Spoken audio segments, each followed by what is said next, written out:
Good morning.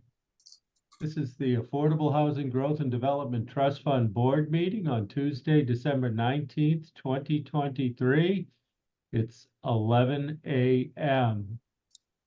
Am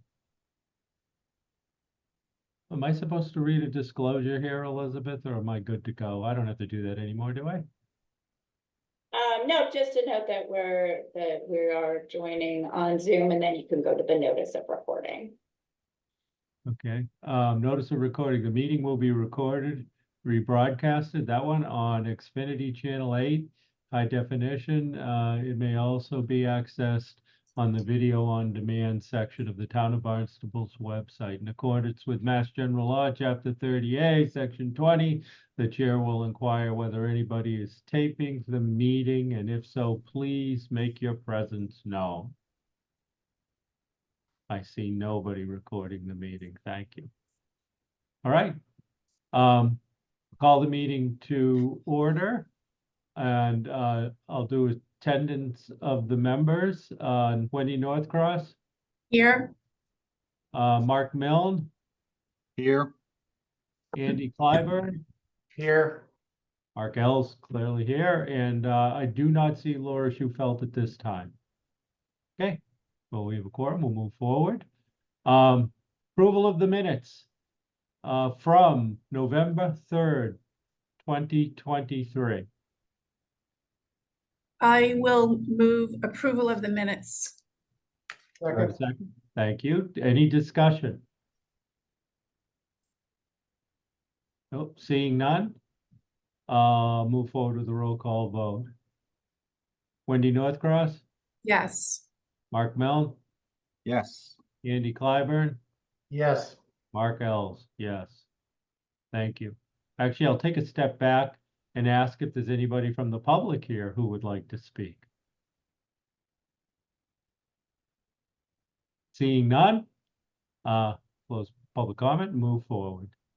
We're on topic number 2. Request from applicant to amend pending development grant agreement, proposing 2 phases for release of development funds for Linnell Landing, 50 Yarmouth Road. We have Mr. Dewey here with us. At this time, though, Jillian or other staff, is there any, any overview of this prior to Mr. Dewey speaking? I can provide the draft motion in your packet is simply to guide. I don't know if, well, I assume Mr. Dewey is going to talk to why he needs this, but it would be a phasing of the release of funds. So it's slightly different than what was originally approved with the vote. Okay. All right. Any other staff comment at this time before we hear from Mr. Dewey? Charlie, please. Thank you, sir. Jillian, I don't know whether you had a chance to talk with Laura on this. If she had any input through you, perhaps, or we can hear from Jake and anything you care to offer. So. Yeah, I apologize, but I did not get to converse with her about this. It would obviously need signatures before approvals of release and all of that, but yep. and that's in the motion. So I don't have her feedback on this. Thank you. Thank you. Okay. Yes, Elizabeth Jenkins, please. Just to note that Laura is here. She's just having a little trouble getting into the meeting, so I anticipate that she'll join us in a second. Okay. Should we wait so that Jake only has to say his piece? Maybe if we just pause for just a second to make sure we could get her in, it might save Jake having to repeat himself. Okay. We'll pause for a moment and see, all right. See if she could join us. Thank you.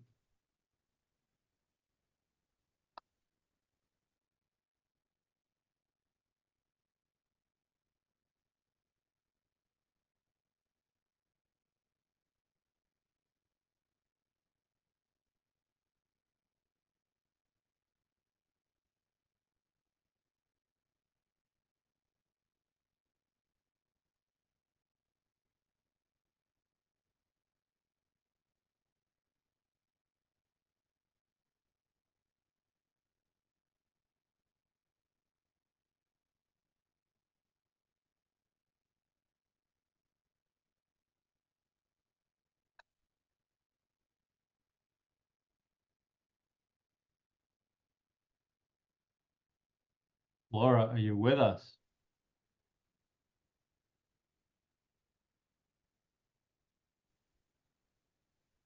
I am. I had to get on a different computer. Okay, well, thank you. Wouldn't let me in. Please note that Laura Schufeld joined us at 11:08. Thank you. All right, Laura, we were right at the point of asking Jake Dewey to review his request, which is topic number 2 on our agenda. And I asked him to hold until you joined us. So do you have any comments prior to Jake doing that? I do. I have one question.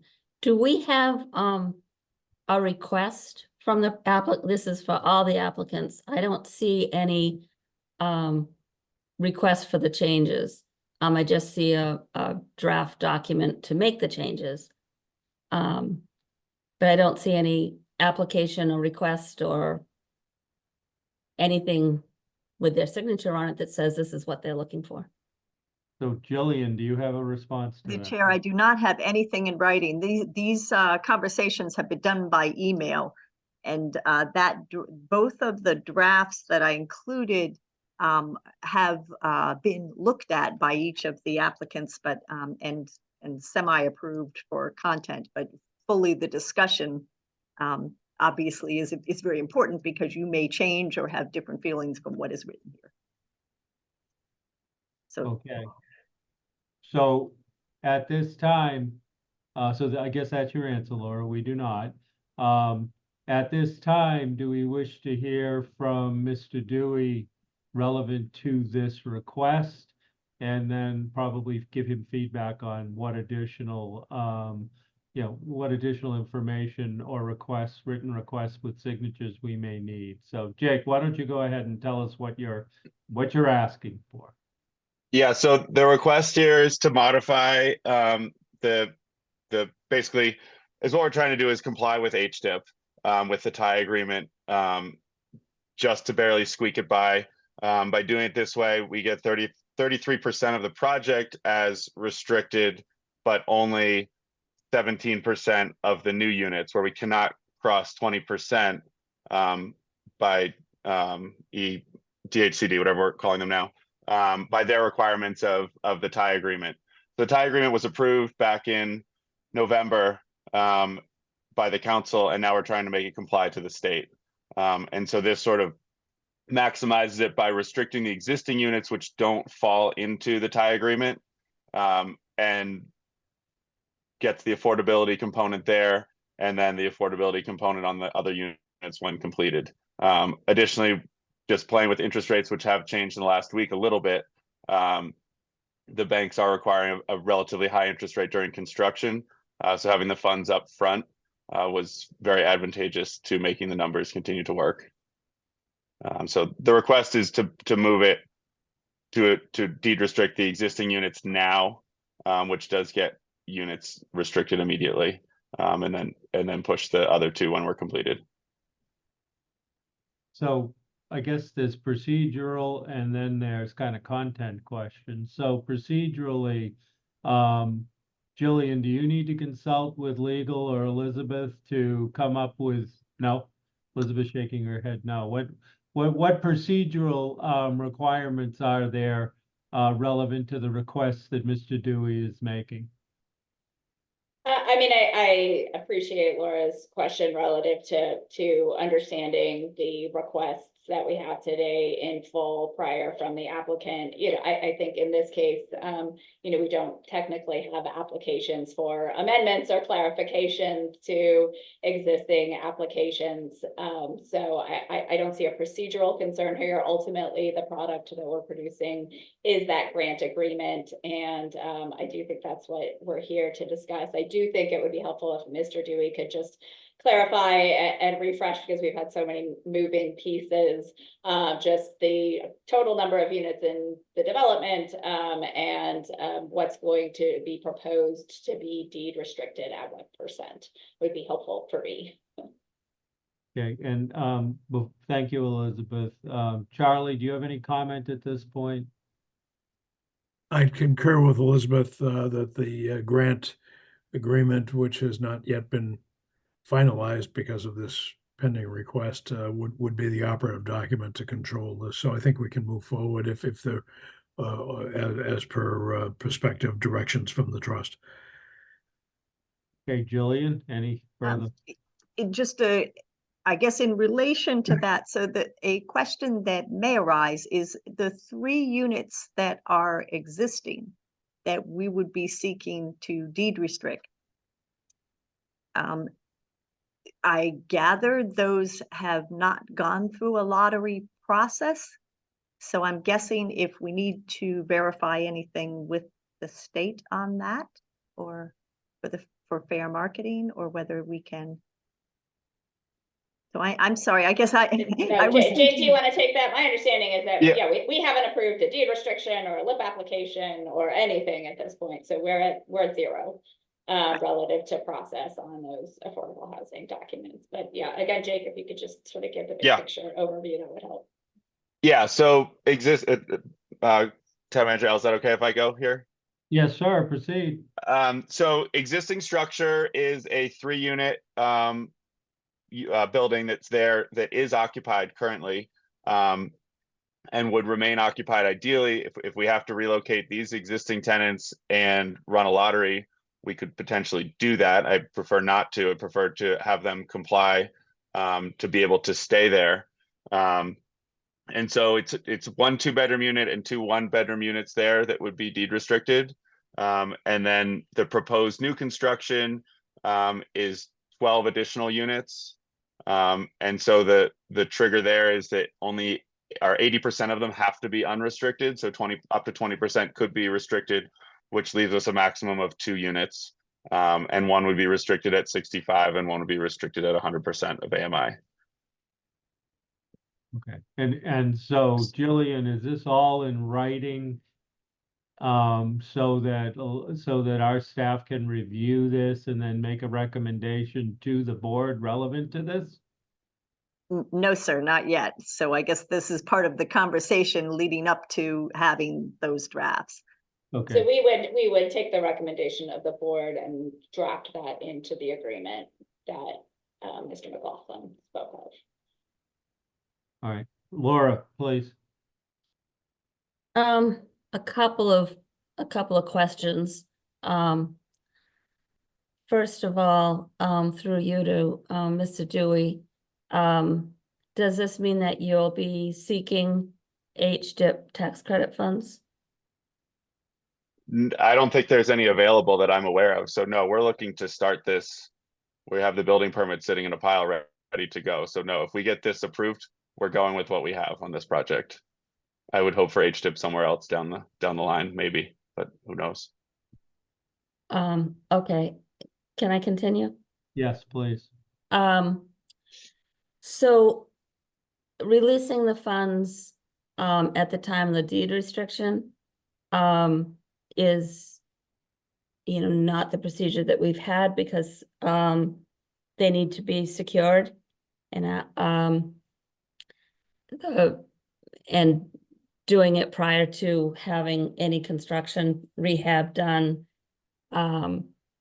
would be, you know, something precedent setting for us, is that we have always collateralized our grants. So I guess that's one thing that we can talk about both in the first phase and the second, because you will have a construction loan. I don't know how big that is, but it probably doesn't leave enough equity to secure these funds. We also have those funds then with the deed restriction backed up by a mortgage, so that we can enforce the deed restriction. So I guess those questions are probably to Charlie, if that is the thinking, that's the way that we have collateralized our funding in the past. And I guess my assumption was that we were going to continue doing that. Charlie, please. Thank you, sir. A related question, I don't have numbers in front of me, so I'm not sure what this first tranche of grant money, what the amount is and how, what it would be funding for work on site, if anything. So I'm a little bit unclear on that. The broader question is in terms of the commercial loan that is proposed. Laura's absolutely correct. I think would prefer, as we did with 850, to disperse funding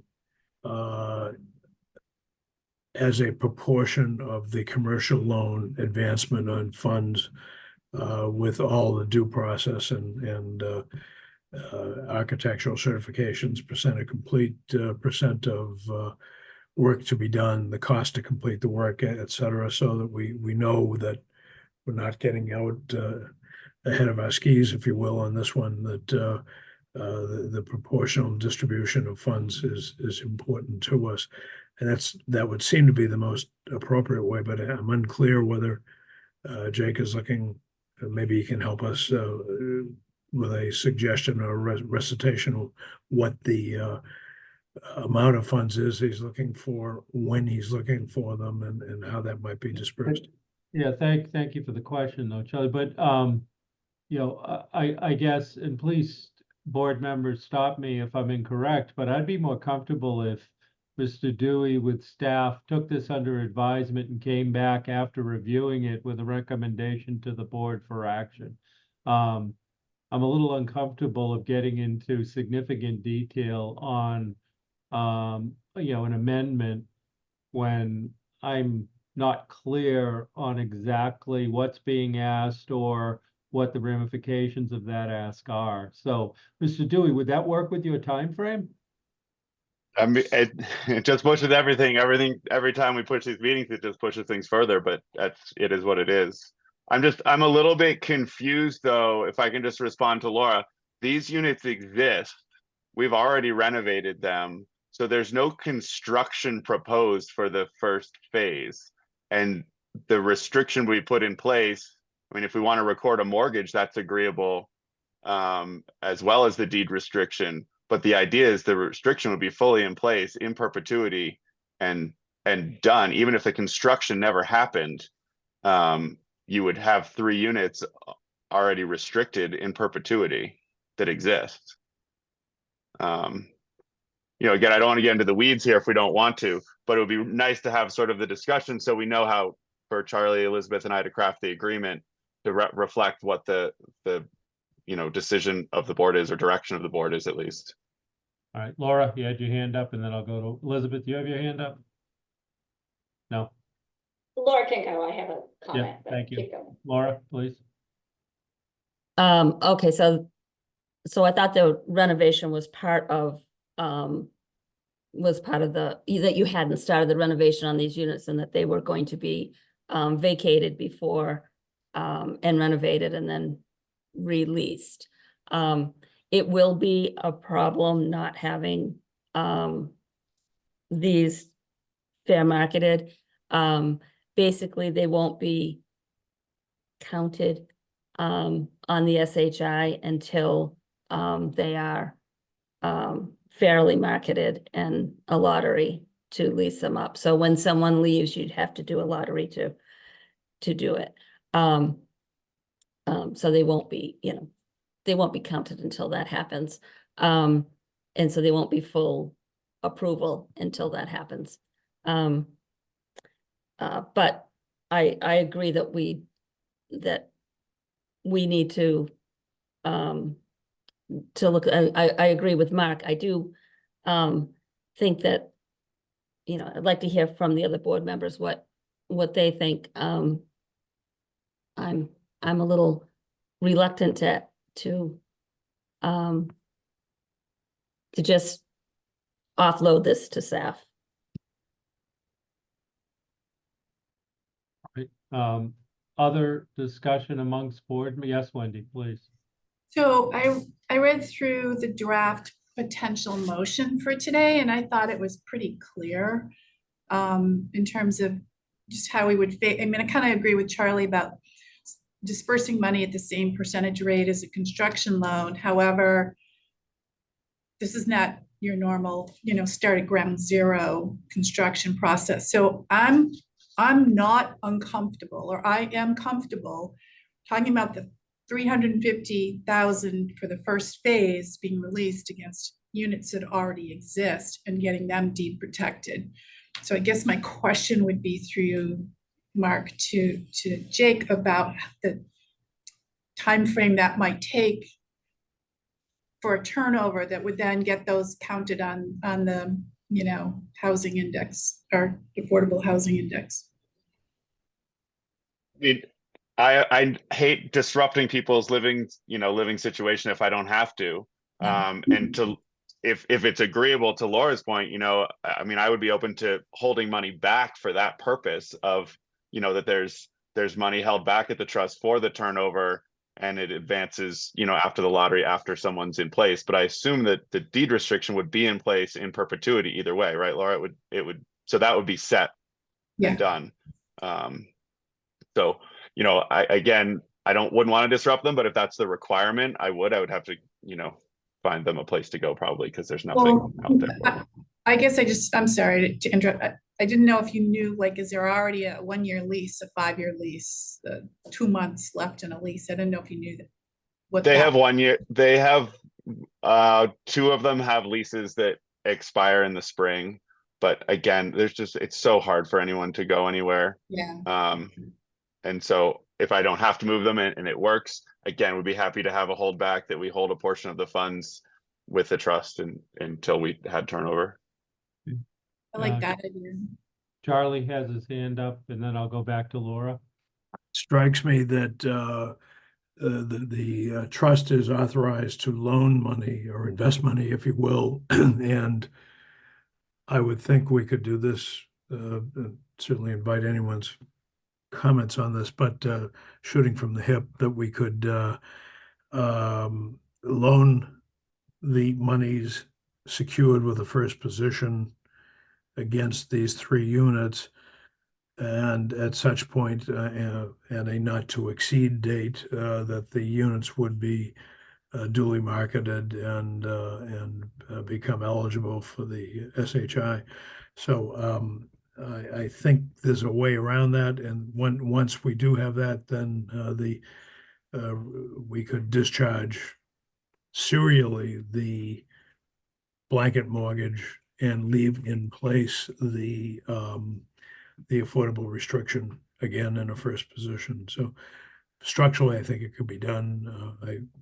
If the board were comfortable in doing that, but again, this project would then need to be phased such that if we had under any circumstances, had to call the note because the affordability was not materializing for any reason,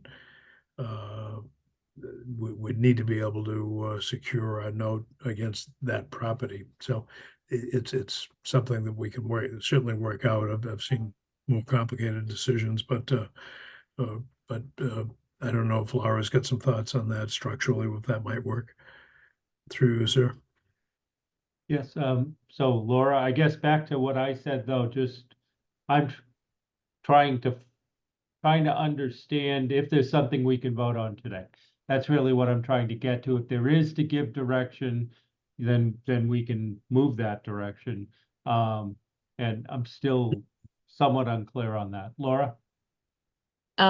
So regarding the restriction on the counting and whatever, I think you can get LAU approval. They just don't count until new tenants are in. So this is kind of in the weeds, but I'm gonna say I'll say it anyway. You could get the pre-approval or what we typically look for in order to distribute funds from LAU, an initial approval. They just won't count until that happens. Those units won't count. The other ones, once they're built, will count, assuming these are long-term tenants. It may take a while, But we'll still have the restriction, and as soon as that they're marketed, then it will happen. Of course, that means someone has to be monitoring it. So, you know, we have that issue. But otherwise, I think if we have, you know, if we have a mortgage that is collateralizing what's being asked for, then, you know, I'd be okay with this. But I think we have to look at that first phase, as the 350,000. I don't think there's enough equity there to disperse that in one tranche. I don't know if it made sense there, but So I guess we're going back to, is there a version? What is the action based on the information we have that can be taken today, or does this need to be taken under advisement? Andy, do you have any feeling on this? Well, I was under the, my thought was in alignment with Wendy, that I thought when I read it, it was pretty clear and we could move on it. But I understand the issue, and I don't know if could that as written be amended to include Laura's suggestion about collateralizing it via mortgage. I'd like, if there's a way that we could do that to move forward, take a vote on it.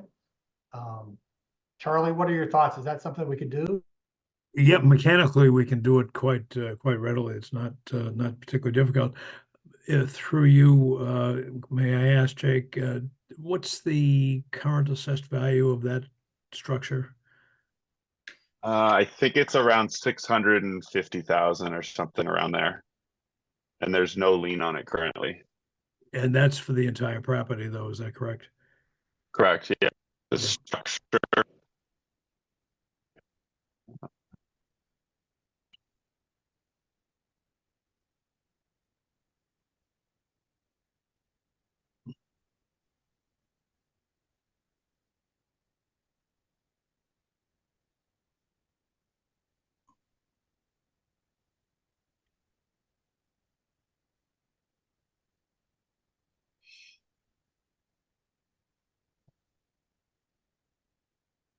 is 200.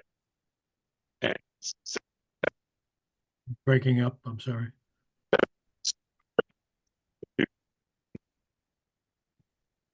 Can you put it in the Sorry, can you chat? hear me now? Yeah. The Yes. structure value is showing as 217,000, the building value.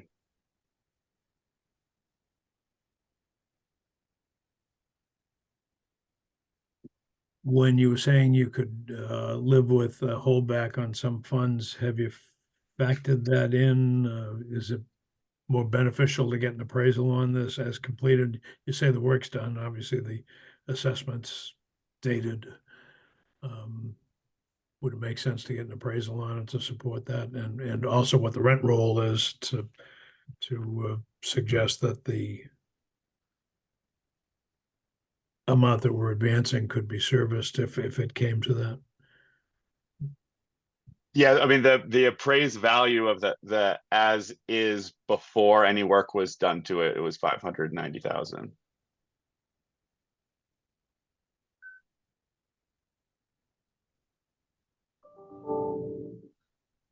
All right. Any further Laura, did you have any further comment? Is there a version of this proposed amendment that we could move forward with today? Any comment on that? If I could, sir. Yes, please. I was hoping for the guidance at this point, because I would agree that the motion was very much in a draft format. So if the board is comfortable with pursuing the concept, I think that would be sort of the guidance for us to go back and try to make it work with That's the fine. I would like that guidance restated, so that walking away, we've had several comments, suggestions, discussion, but I would like the guidance stated, so walking out of here, Mr. Dewey knows what will most likely come back in the form of an amendment at the next meeting. Elizabeth?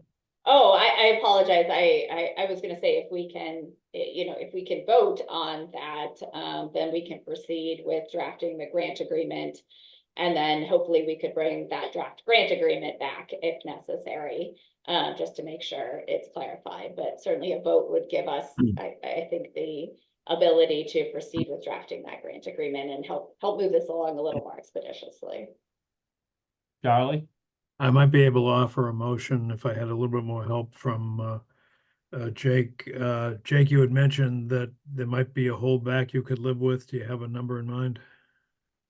I mean, I think probably 20,000 because that's sort of the cost of doing the lottery potentially, is going to be around 5,000 a unit. And if it's in 2 years, it might be 7,000 a unit. So I would sort of look at it as the cost that I didn't spend on the lottery, and then I'm going to spend to do the lottery, and then basically being reimbursed once the units are occupied by the lottery filled tenants. And we could even, if it's, it's probably not going to all happen at the same time, that 3 tenants are going to move out. So it's probably going to be staggered. So that release could be staggered, in a portion, if we make it a third, that would be agreeable to me. If I could shoot from the hip here again and suggest if the board would entertain a motion to approve a forgivable loan in the amount of 350,000,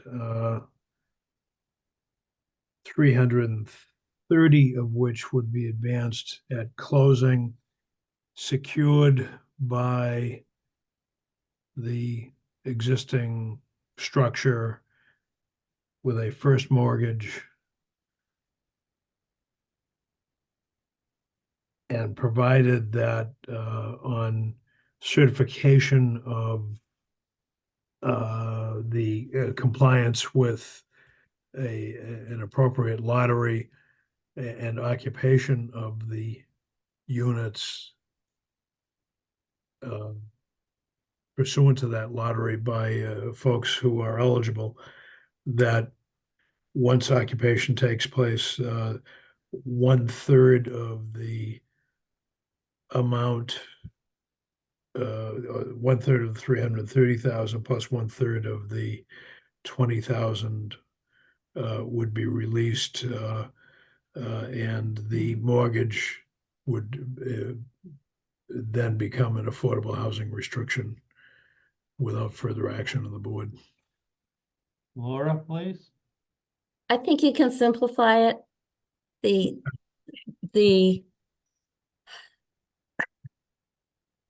affordable housing deed restriction, once that's in place, those units are LAU units, they just won't count. So I don't think that we have to go too far down. I would say that the first phase in this, if you read the first part of the motion that was amend the original vote taken, blah, blah, blah, for up to $500,000. First of all, typically, always, our funds are secured by a mortgage. So I would say that the $500,000 should be, secured by a mortgage, and then dispersed. The first phase would be dispersed once the affordable housing restriction on the 3 apartments and pre-approval or conditional approval from EOHLC for the LAU, for these units as LAU units, is recorded. And then the second phase to be $150,000 to be distributed pari passu with the construction loan. So at the same time as the construction loan percentage wise. That would be how I would change it. I'll go, wait a second, Jake. Charlie, any comments on what Laura has said? Just one question, Laura, are you anticipating a 100% holdback until the first 3 units, each one of them are? No, I don't think it's I not wasn't clear on necessary. the dispersal. Yeah, I don't think it's necessary, Charlie. Okay. Okay. Subject to a satisfactory appraisal that may already exist, Right. to provide. Do you have a loan to value ratio you're happy with? No, I, 85, I mean, it's not gonna be 85% anyway, but, Okay. All right, thank you. Jake, please. I just wanted to quickly clarify, I'm with the second funding, the second portion. I was removing it from falling construction loan and just having it as a one lump disbursement at the end, just to keep it simpler if we want. The bank wasn't super excited about, having dispersed based on construction, just from a complication perspective. So I had put in there that we just do it at the very end once those units are occupied. But Even better. whatever is the appetite of the board. Okay, so again, how do we take what Laura just said, modify for what Jake has offered, and put it into a motion for the board to consider? Jillian, do you have down what Laura has said? I do, I guess so the wording that Jake just said is once occupied is probably not quite sufficient. You're probably really going to want the certification from the state that the fair marketing and the lottery has all properly pursued. Do you follow what I'm saying? Is that? So the occupancy permit or the occupancy. I'm looking for one comprehensive motion for the board to consider. Laura shared a modified version of what Charlie had offered. Charlie, I assume that you concur with Laura I do, yep. with a modification potentially of what Jake Dewey offered at the end. I think, I'm not sure that you need a motion if there is a consensus that it should be referred to staff for drafting along those lines and then coming back to you for a final approval as to form. So can I, as chair, offer with consensus of the board that staff take under advisement, Charlie, your statement modified by Laura with the additional statement of Mr. Dewey at the end to come back to the board for an amendment at a future meeting? Is that a reasonable thing to ask for the board to consider? I think it is. All right. Do I need a first and a second for the board to come to consensus, or do I just poll the board? I think just polling the board would be fine. All right. Any further discussion? Can I just get a quick clarity? So is it a motion we're moving on, or it's just consideration? Are we moving on the points as they're approved, or they're not approved as amended? I see it as consensus, Jake, which will Okay. guide our drafting, and we'll come back for final approval of the board on the drafting at the next meeting. But I think we have enough direction here that I'm satisfied with. Okay. Does that work for you? How long, Charlie? I mean, is this something that can be done in a week? Sure. Yep. Assuming So, we can line folks up. Yep. Schedule something for a vote first week in January. The next meeting's January 5th. okay. Any further discussion? All right. Wendy Northcross, do you agree to Yes. this approach?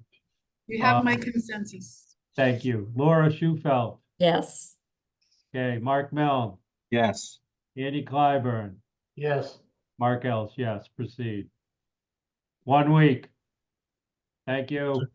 Thank you all. everyone. All right. Moving on to the next topic. This is a request from an applicant regarding pending pre-development grant agreement, and it is a request for clarification from Nathan Hirschler. Nathan, Great. Yes, sir. okay. Thank you. Yes, please. Okay, describe- right. describe I'll the- summarize real quickly.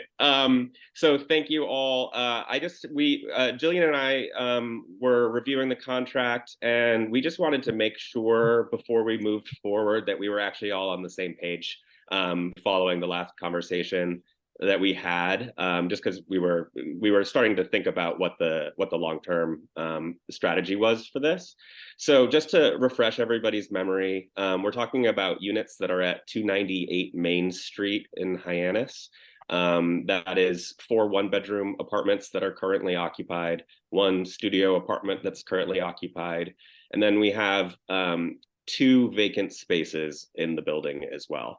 One of which is vacant and essentially unconstructed. It's just sort of like vacant space.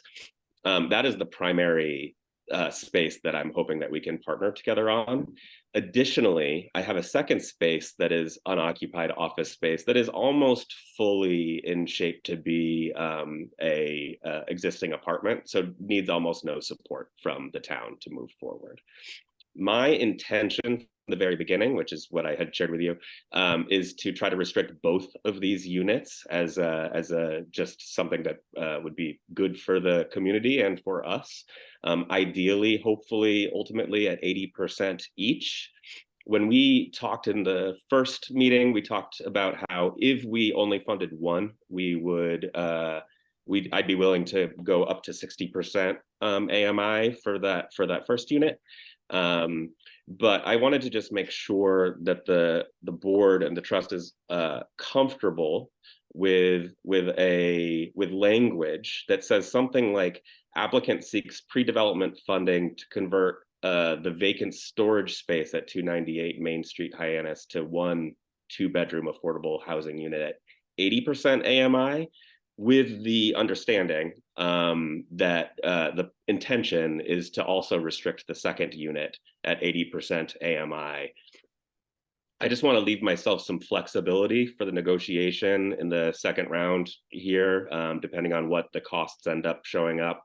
Like the big thing is the second unit, if we were going to be able to turn it into affordable housing, would likely need sprinkler systems added onto it. So there's a secondary cost associated with doing the second unit that isn't necessary to do, because I can rent it as is, as a normal apartment. But if we wanted to restrict it as affordable, I think we would have to do.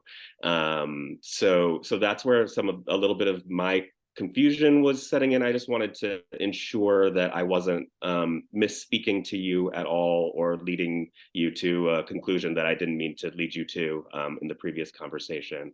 I may have even just been confusing now, so please do ask any questions if you have them, and apologies for being so. Thank you.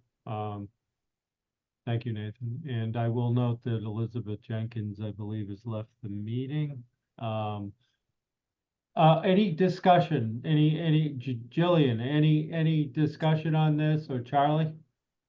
If I could just, once again, I was looking for guidance because we are not in a position to draft something that would require 2 units. If in fact, for the pre-development, Mr. Hirschler is, he's exploring at the moment. So there's the 1 unit that he is pretty confident that he can provide. Yeah. Mm-hmm. It's the second unit that in his application, he had indicated 2 units, and I think he was being optimistic, but he wants to be cautious at this point. Yeah, I wanted to offer up to 2 units as part of the negotiation practice, recognizing that there are options that the trust has in terms of the first unit. Ultimately, the math is such that it's the 80% restriction rate works most effectively long-term in perpetuity if we do it for both units. So that's sort of where I had been coming in at, but I'm flexible with the modality of how we set this up. My goal is to get you guys 2 affordable housing units, not just 1. So I hope that it's seen as me offering something to the town as a supplementary that wouldn't have to be offered otherwise. But I do recognize that the town is affording me the flexibility to do the pre-development work without reimbursing me for the cost of doing the pre-development work, and that is a valuable asset that you guys have offered to us. So, All right, Charlie, please. Thank you, sir. Apropos of last discussion, the pre-development, to make sure that we get the bang for the buck that we're putting out there, we would need to secure it. I have not been part of a conversation as to what's going to be secured and what the appraised value is, et cetera, of what's being offered for security. So if we could maybe get a little guidance on that, it would be helpful. yeah, so the building has plenty of equity in it, and so I think the appraised value is at 1.3, but I think market at an 8% would be somewhere around 2 million at the moment. So I think that I think we're in pretty good shape in terms of collateralizing it. What have you got for encumbrances that would be senior to us? Mortgage, primary mortgage. That's it. In what amount? Please? Oh, I think it's about 870 at the moment. Are there any current appraisals floating around that we could look at? So I've just been using it I've been doing comps to sort of assess what it is based on square footage and how about assessed value? 1.35 was the 22 assessed value. Okay. All right. If the through you, Town Manager Ells, if the board is comfortable with that loan to value and us standing behind, obviously a mortgage in good stead and current, that it sounds like there'd be enough equity to protect us. The question is whether or not we're comfortable advancing any funds junior to a first mortgage. So I just throw that out as a consideration. If you ended up in a foreclosure situation, the only way you could protect yourself is to bid in at the foreclosure, and I don't know that we're enthusiastic about that prospect. So, nor would I be. Yeah.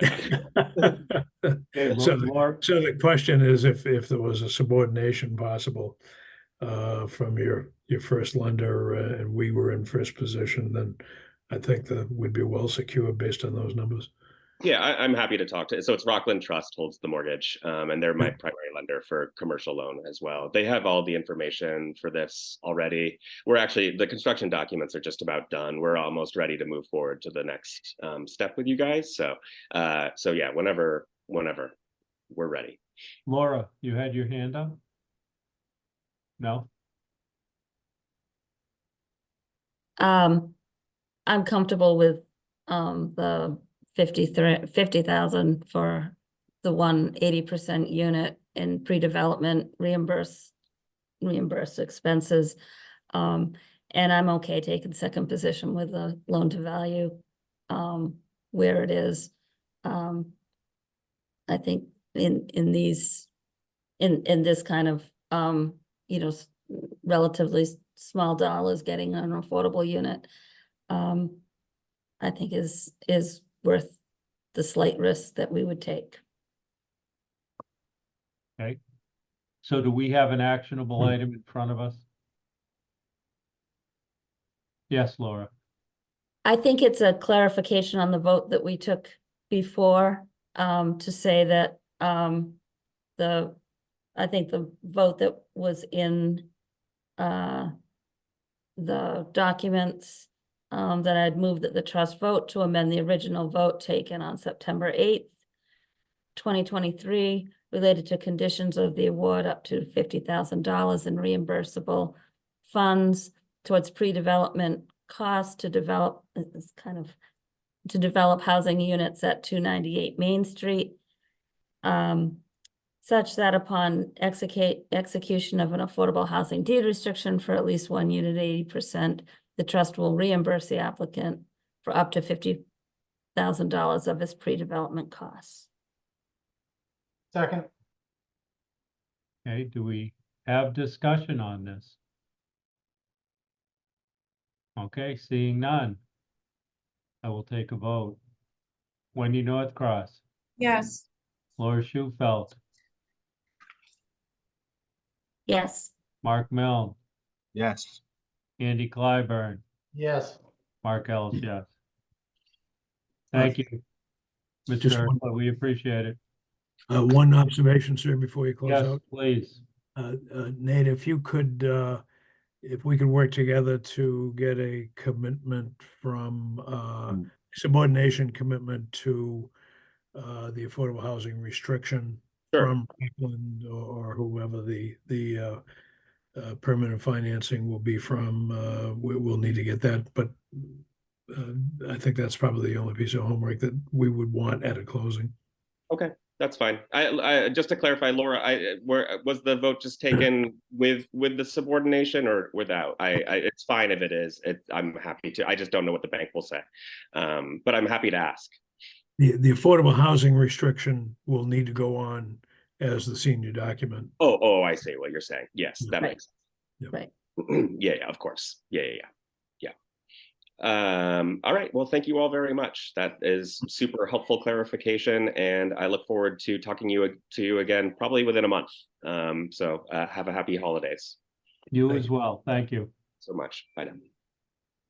Okay. Moving to topic number 4. Standard Holdings, completion report for residents at 850 Falmouth Road, lottery and request to discharge trust mortgage. We have Dave Lawler and Tim Tellman here with us. Jillian, any staff comment, Jillian or Charlie, prior to allowing Dave to discuss this request? Well, certainly the board wanted to see the lottery report. That was included in the packet, and it does appear to be in compliance, and the results self-evident there. Okay, Charlie, any comment? We do have the need, and I've already discussed this with Attorney Lawler, who I think is still on the phone with us or on the Zoom. There needs to be, I believe, a confirmatory subordination go on record because there may be a scrivener's error on the existing subordination. But with that document, and I've talked to David, as I say, we should be able to effectuate that. I'll then need on the recording of the new subordination, I'll need a counsel's opinion in writing that we are then secured in a first position with that affordable housing restriction. So, with that, I think it's appropriate to entertain a motion to discharge subject to those conditions. Okay, okay, hold on a second. Attorney Lawler, sir, do you have anything that you would like to state? No, I'd like to echo what Charlie stated, is that Attorney Bernie Kilroy had done the title to this property, and Charlie and I and Bernie have been in communication, and we just need to basically dot the i's and cross the t's to satisfy council. I would ask that a motion be made, and that it would be subject to the town attorney's approval of what gets recorded and discharge. And then I provided a discharge. We provided all the documents.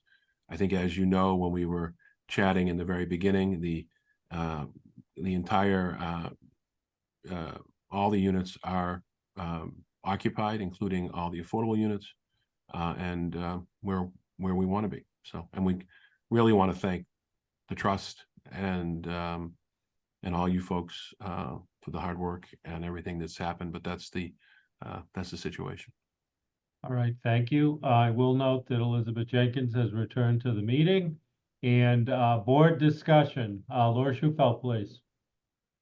Yeah, I'm a little confused on what we're being asked to do, because our agreement throughout and what was represented throughout our granting this funding was that we would have a mortgage to support to back up the affordable housing restriction. We've done it, for Hack, we have a permanent mortgage to back up the funding we gave them. I went back to all the discussions and draft documents, draft agreements. They all had a 30-year mortgage.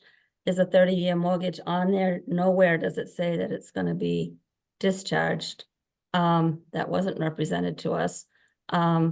This is how affordable housing restrictions get, get enforced, is with a mortgage. Subordinating it is fine. I just, it looks to me like, and I don't have anything in writing that tells me what they're looking for, but from what I can understand on the documents, they're looking to discharge the mortgage. Am I wrong? You are correct. I would not approve that. It would be setting a precedent that we haven't done in the past. And it also allows them to monetize the grant that the funds that we gave them to make this project work. And I guess I question why they're looking to discharge this mortgage. They can certainly refinance with our subordination. So if they didn't, anyway, that's where I'll go. I can't approve that. May I address that, Mr. Chair? Please. Yeah, I mean, from day one, we had always brought up the fact that we intended to do this once the full occupancy. The whole purpose of the trust is to provide, it's not a loan. A mortgage is associated with a loan. These are monies that are granted in order to secure the affordable units and to make sure that the process has gone through, that the lottery has taken place, and that they are secured in perpetuity. Those are all done. The subordination documents on record, that's why Charlie wants to make sure that there's not a Scrivener's error, and we're 100% in agreement with that.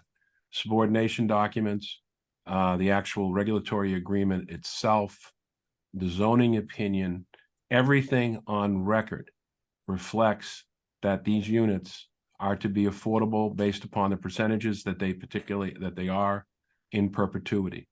The guarantees that the town has are, a mortgage would not provide any additional guarantees or whatever from this situation. With respect to these conversations, I know that I had these back and forth with Attorney McLaughlin way back when, and I know that these were addressed before, quite certain before this board, that this was always the intent, that, it just, the trust has received 100% of what, it has, what it intended to get.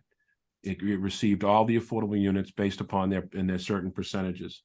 And they're really for certain business reasons that it certainly benefits our client. It doesn't affect the affordability. It doesn't affect the units. It doesn't affect the goal. It doesn't affect anything to maintain the mortgage on the property at this time. It has, again, they're deed restricted. They're restricted to the regulatory agreement. They're restricted to the zoning board. They're completely restricted. And we would just ask that because the actual goal has been obtained, that this be released. And if Charlie, I believe that those conversations we had, I don't want to put words in anybody's mouths, but if anybody wants to jump in, I'm more than happy, to address any questions. Okay, Attorney McLaughlin. Thank you, sir. My understanding was, we go back to the point in time when Ruth was involved in this. My understanding, and I would like to confirm that with Ruth to make sure I'm not misunderstanding, but the model here, and it does follow the hack model that we had with the prefab delivery over opposite the Chevy dealership, was to secure funds to make sure that we got the benefit of the bargain that we had agreed to. And that with the affordable housing, with satisfaction of that delivery, as I think we have, my question, and again, I want to talk to Laura offline on this, but my understanding is that with the affordable housing restriction in place and senior to all other encumbrances, that the affordable housing restriction is enforceable in equity in a court of law, and that we would anyone taking over the property as a result of foreclosure would be bound by the affordable housing restriction. So I think I'm content with that approach, but I want to understand we, as I say, Ruth and I had taken that same approach. If you recall, when Hack was taking a delivery of its, they needed money to pay for the delivery of the prefab units on Ridgewood Ave, and we secured our advance to them with a couple properties on West Main Street that were mortgage free. And once those units were delivered, built out, and occupied, we're then in a position to discharge the mortgages on West Main Street. And it was that model that I understood we were using here. So I'd certainly defer to or invite through you, sir, Laura's comments. Okay, Laura, please. So Charlie, you were right with the hack up to the discharge. The discharge were on the properties on West Main Street. The $350,000 that the trust gave Hack is secured by a mortgage that's still on there. That's a 30-year mortgage. And that was the model. And all the drafts that I have and the vote that we took was that there would be a 30-year mortgage on this property as well. And I think you're right on that now that you remind me. I don't have the documents in front of me. I'd like to suggest a conditional approval and subject to a further discussion. David, are you in? Can you give us till early January to sort this out, and we'll take a Absolutely, yeah, absolutely, yeah. I'm on vacation during that meeting on the 5th, so if they could do a conditional approval, I would appreciate that. But I can certainly work it out. I'll have my laptop. I'm just going to be in Florida, so I'm going to be working a little bit. What I think would be cleaner would be not to take a vote today and kick this over to the 5th for a resolution, and I will consult with Ruth and Laura and get our act together on this. So. I think I'll probably be down there. Hold on, let me look at my calendar. So you're going to take this under advisement and bring back recommended action at our next meeting? Yes, sir. Okay, board, any discussion on that? Seeing none. Please note that, Jillian. Okay. As a courtesy request, is there a chance we could be first on the agenda for that? Because I am going to be on vacation. I will jump on at Zoom. So I'm Noted. Right after minutes. I appreciate that greatly. Yes, sir.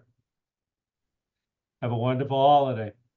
Everybody as well. Thank you, folks. Everybody have a great holiday, and it's great to see everybody. Bye-bye now. Thank you. Yep, bye. All right. Moving on. Topic number 5, topic for future meetings, agendas. Laura. I guess we can't talk about anything else today. I would like to put on procedures for amendments to agreements. I really think, I know technically we may not need to have something in writing, but trying to spend time figuring out what people are wanting, because it's all verbal, is not an efficient way to do this. And we just had 3 of them. So I'd really like to, have that on. Could you take the time to meet with staff, Laura, to bring back that as an agenda item with a recommendation? Sure. Okay, thank you. Jillian, please include that in the future agenda when you've reached that point. Yes, Okay. sir. Thank you. Any other topics? Just a reminder that I have Donna Kalanick scheduled for the 5th as well, obviously after we vote on the other item that we just discussed.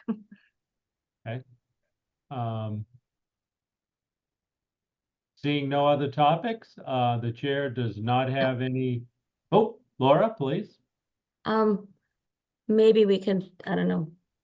I don't know who does policy stuff, so I'll just throw it out here, but maybe we can talk about the bond bill and what that would mean for Barnstable, and whether there's been any discussions about Barnstable wanting to be part of the seasonal communities